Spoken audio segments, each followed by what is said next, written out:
Assalamualaikum warahmatullahi wabarakatuh. Pemirsa, selamat bertemu kembali dengan channel kami yang akan membahas kisah inspiratif dan penuh hikmah.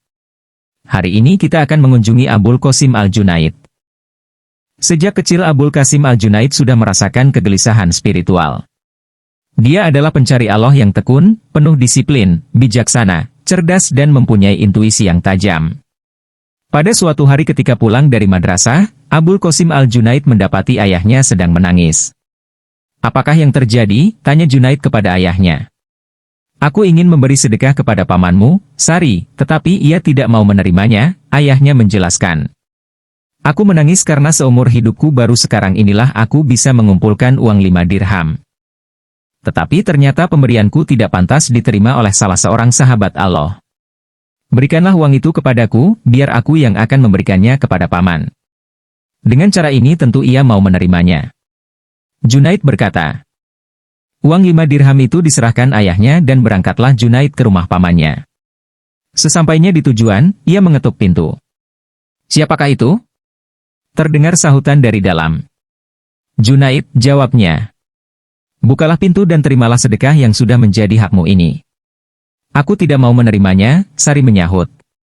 "Demi Allah yang telah sedemikian baiknya kepadamu dan sedemikian adilnya kepada ayahku, aku meminta kepadamu, terimalah sedekah ini," Junaid berseru. "Junaid, bagaimanakah Allah telah sedemikian baiknya kepadaku dan sedemikian adilnya kepada ayahmu?" Sari bertanya. "Allah berbuat baik kepadamu," jawab Junaid, "karena telah memberikan kemiskinan kepadamu. Allah berbuat adil kepada ayahku karena telah membuatnya sibuk dengan urusan-urusan dunia. Engkau bebas menerima atau menolak sedekah, tetapi ayahku, baik secara rela maupun tidak, harus mengantarkan sebagian harta kekayaannya kepada yang berhak menerimanya." Sari sangat senang mendengar jawaban itu.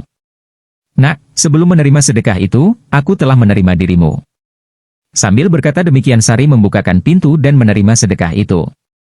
Untuk Junaid disediakannya tempat yang khusus di dalam lubuk hatinya. Abul Qasim Al-Junaid baru berumur 7 tahun ketika itu, Sari membawanya ke Tanah Suci untuk menunaikan ibadah haji. Di Masjidil Haram, 400 syaikh sedang mengemukakan pendapatnya masing-masing. "Kemukakan pula pendapatmu," Sari mendorong Junaid. Maka berkatalah Junaid, "Kesyukuran berarti tidak mengingkari Allah dengan karunia yang telah dilimpahkan atau membuat karunia-Nya itu sebagai sumber keingkaran." "Tepat sekali, wahai pelipur hati muslim-muslim sejati." Ke-400 syaikh tersebut berseru.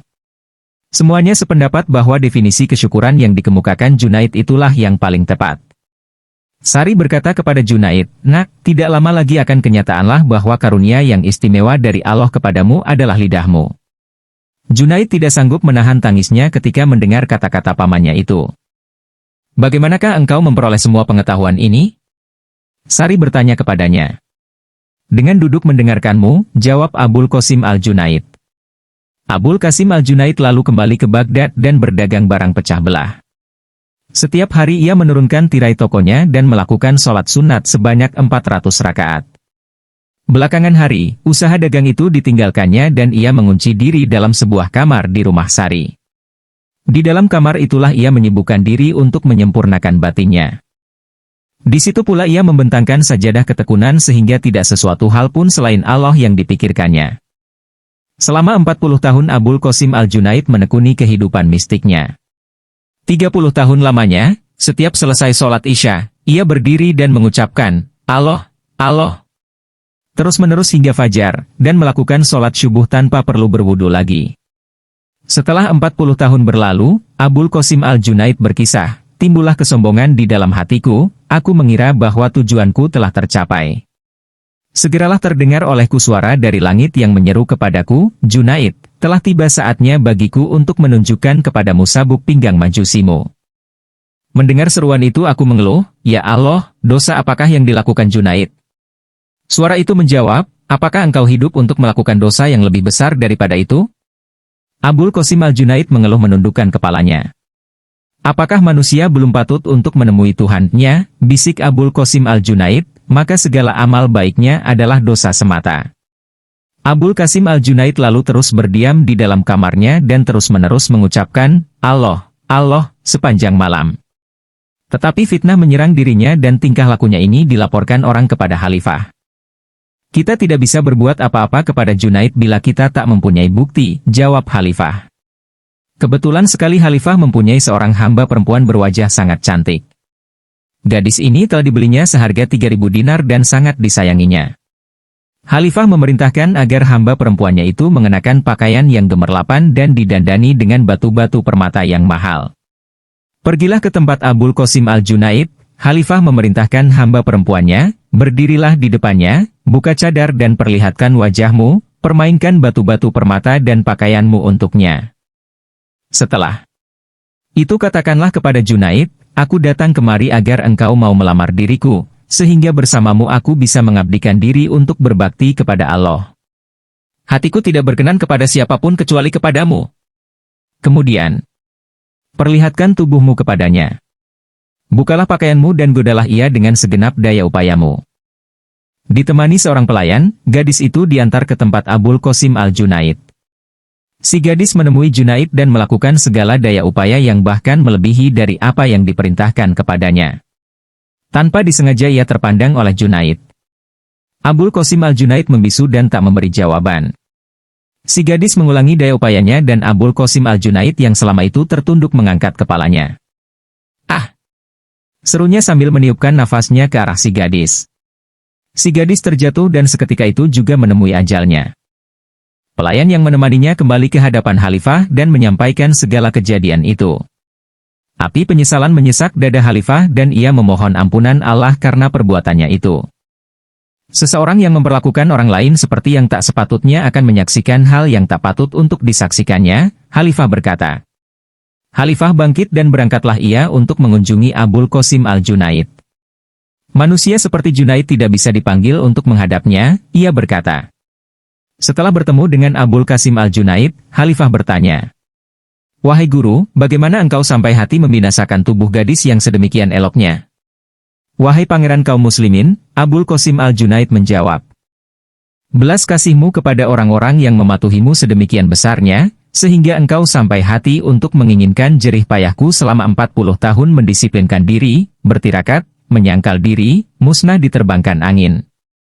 Tetapi apakah artinya diriku di dalam semua itu?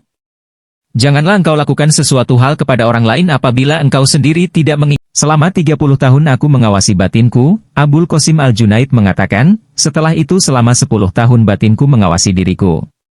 Pada saat ini, telah 20 tahun lamanya aku tidak mengetahui sesuatu pun mengenai batinku dan batinku tidak mengetahui sesuatu pun mengenai diriku. Selama 3 tahun, Abul Qasim al-Junaid melanjutkan, Allah telah berkata-kata dengan Junaid melalui lidah Junaid sendiri. Sedang Junaid tidak ada dan orang-orang lain tidak menyadari hal itu. Junaid berkhotbah.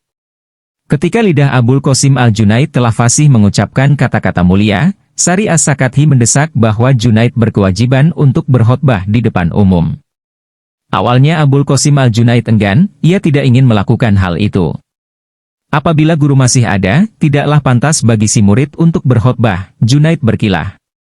Kemudian pada suatu malam Abul Qasim al-Junaid bermimpi dan dalam mimpi tersebut ia bertemu dengan Nabi Shallallahu Alaihi Wasallam. Berkhotbahlah. Nabi berkata kepadanya. Keesokan paginya ia hendak pergi mengabarkan hal itu kepada Sari. Tetapi ternyata Sari sudah berdiri di depan pintu rumahnya. Sebelumnya engkau selalu merasa enggan dan menunggu agar orang-orang mendesakmu untuk berkhotbah.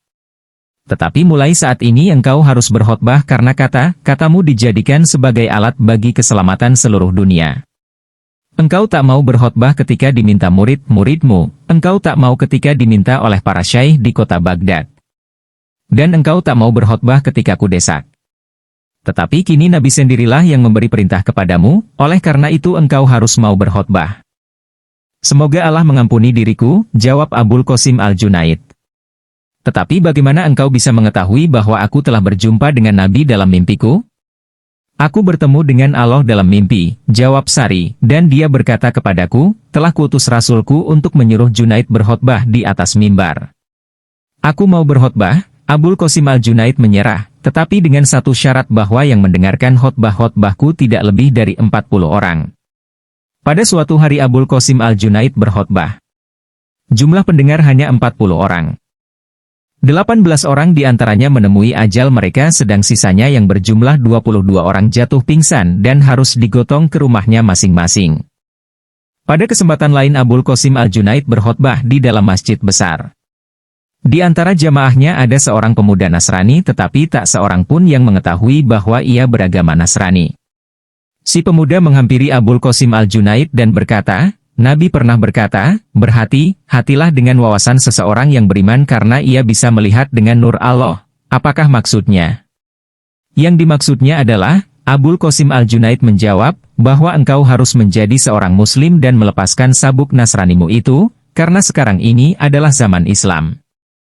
Si pemuda segera memeluk Islam setelah mendengar jawaban Abul Qasim Al-Junaid tersebut. Seseorang membawa uang 500 dinar dan memberikan uang itu kepada Abul Qasim Al-Junaid. Adakah yang masih engkau miliki selain daripada ini? Abul Qasim Al-Junaid bertanya kepadanya. Ya, banyak. Jawab orang itu. Apakah engkau masih ingin mempunyai uang yang lebih banyak lagi? Ya. Kalau begitu ambillah uang ini kembali, engkau lebih berhak untuk memilikinya. Aku tidak memiliki sesuatu pun tapi aku tak menginginkan sesuatu pun. Ketika Abul Qasim Al-Junaid sedang berkhotbah, salah seorang pendengarnya bangkit dan mulai mengemis. Orang ini cukup sehat, Abul Qasim Al-Junaid berkata di dalam hati. Lah bisa mencari nafkah, tetapi mengapa ia mengemis dan menghinakan dirinya seperti ini? Malam itu Abul Qasim Al-Junaid bermimpi, di depannya tersaji makanan yang tertutup tudung. Makanlah. Sebuah suara memerintah Abul Qasim Al-Junaid. Ketika Abul Qasim Al-Junaid mengangkat tudung itu, terlihatlah olehnya si pengemis terkapar mati di atas piring. Aku tidak mau memakan daging manusia. Abul Qasim Al-Junaid menolak. Tetapi bukankah itu yang engkau lakukan kemarin ketika berada di dalam masjid? Abul Qasim Al-Junaid segera menyadari bahwa ia bersalah karena telah berbuat fitnah di dalam hatinya dan oleh karena itu ia dihukum. Aku tersentak dalam keadaan takut. Abul Qasim Al-Junaid mengisahkan. Aku segera bersuci dan melakukan sholat sunat 2 rakaat. Setelah itu aku pergi keluar mencari si pengemis. Kudapati ia sedang berada di tepi sungai Tigris. Lah sedang memungut sisa-sisa sayuran yang dicuci di situ dan memakannya. Si pengemis mengangkat kepala dan terlihatlah olehnya aku yang sedang menghampirinya. Maka bertanyalah ia kepadaku, Abul Qasim Al-Junaid, sudahkah engkau bertobat karena telah berprasangka buruk terhadapku? Sudah, jawabku. Jika demikian pergilah dari sini. Dialah yang menerima tobat hamba-hambanya. Dan jagalah pikiranmu. Demikian kisah inspiratif hari ini, mudah-mudahan kita bisa bertemu kembali dengan kisah menarik lainnya. Jangan lupa like and subscribe agar channel kami bisa terus berkembang. Wassalamualaikum warahmatullahi wabarakatuh.